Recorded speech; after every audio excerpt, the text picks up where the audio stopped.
আলাইকুম বন্ধুরা, আজকে আমি তোমাদেরকে একটি ম্যাজিক দেখাবো রসায়নের রহস্য থেকে। তার জন্য আমাদের লাগবে রাবার বল আর পানি। এখন আমি এই রাবার বলগুলো পানিতে মিশাবো।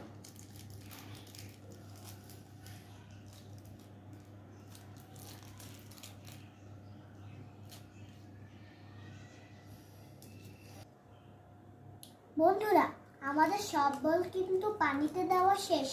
এখন তোমরা যদি আসল ম্যাজিকটা দেখতে চাও তাহলে তোমাদেরকে আধা ঘন্টা অপেক্ষা করতে হবে। বন্ধুরা দেখো, আধা ঘন্টা পর আমাদের রাবার বলগুলো দেখো অনেক বড় হয়ে গেছে। এই রাবার বলগুলো কিন্তু অনেক ছোট ছিল।